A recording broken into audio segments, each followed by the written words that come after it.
তোমরা কি খাচ্ছ? কি খাচ্ছ? কি খাচ্ছ বলো? চাউমিন। তুমি বেগুন খাবে? কোন গাছে? এই গাছে বেগুন হয়।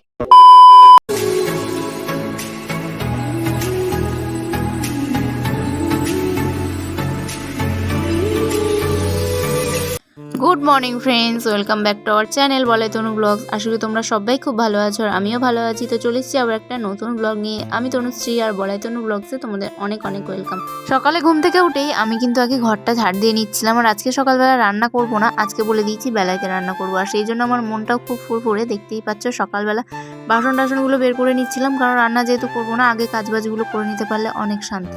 আর বাইরে বেরিয়েই যা রোদ, মানে দেখেই মনে হচ্ছে যে হয়তো গরম পড়ে গেল। আর গরমের কথা ভাবলেই মনের মধ্যে যেন কেমন একটা ভয় ভয় লাগে, মানে গরম আমার একদমই সহ্য হয় না। সেই কারণে টমেটো গাছগুলোকে দাঁড় করিয়ে দাও না। কাটবে, বাঁশ কাটবে, ওই কাটি ফাটি নিয়ে দাঁড় করিয়ে দেবে। তোমার দাদাভাইকে এক কথা যে কবার বললাম তার কোনো ঠিক নেই। আমার গাছগুলো শুয়েই পড়েছে, তাই ভাবলাম যে চলো আমি ওর কথা না শুনে আমি গিয়ে এখন কোনো রকমের দাঁড় করাই। আর ও কবে বাঁশ কেটে দাঁড় করায় সেটাও তোমাদেরকে পরে দেখাবো। আর এসব কথা বলতে বলতেই দেখো তোমার দাদাভাই বললো যে গাছে অনেক বেগুন হয়েছে। কয়েকদিন আগেই গাছগুলোতে বেগুন হচ্ছিল না, মানে একটা দুটো এরকমই হচ্ছিল। আশা করিনি যে এত বেগুন হবে। আর এখন দেখো গাছে পুরো ভরে ভরে বেগুন হয়েছে। আর এখন যেহেতু একটু একটু গরম পড়ে গেছে, তাই ভেবেছিলাম বেশি হবেও না হয়তো। আর এখন দেখো কতগুলো, মানে সব ডালে বেগুন ধরেছে আর পুরো গাছে ফুল ভর্তি হয়ে গেছে। তারপর আমি এই টমেটো গাছগুলোকে দেখো ছোট ছোট লাঠি হলেই কিন্তু দাঁড় করিয়ে দেওয়া যায়।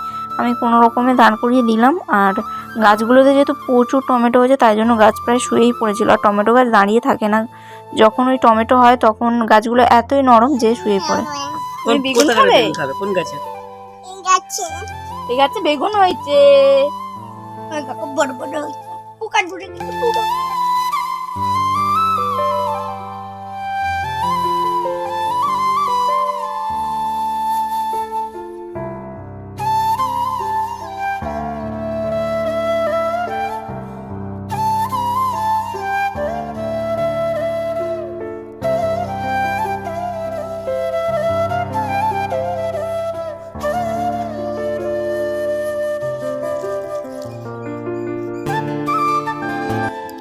টুকটাক কাজকর্মগুলো সেরে চলে এসেছি সকালে টিফিন বানাতে। আসলে ঘন্টুয়া এসছে আর ও আমাকে বললো যে চাউমিন খাবে। হঠাৎ করে ঘন্টুয়া এসছে, ভাবতেই পারিনি যে ঘন্টুয়া আসবে। এই দেখো চাউমিন বানিয়ে নিয়েছি। কে খাবে?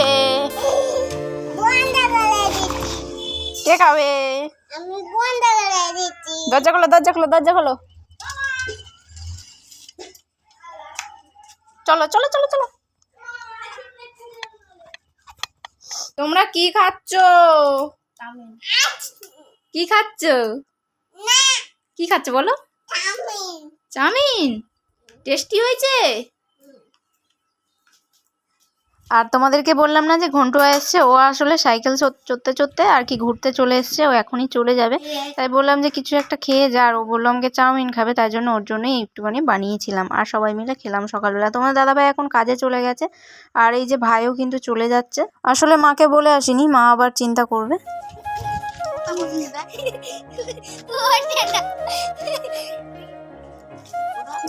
চাগাতে পারিনি তুই, আবার লাগবে রে।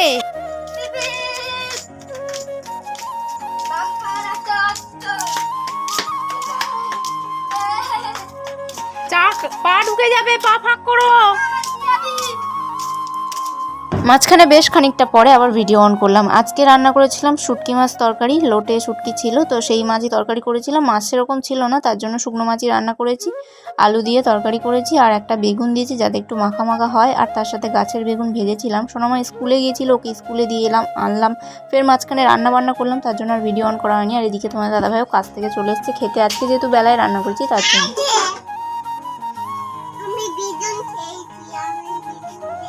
বেগুন খেয়েছো? ঠিক আছে। ভাত খাওনি তো? মা ঠামি বলছে ভাত খাওনি, বেগুন খেয়েছো? মিথ্যে কথা বলা হচ্ছে না।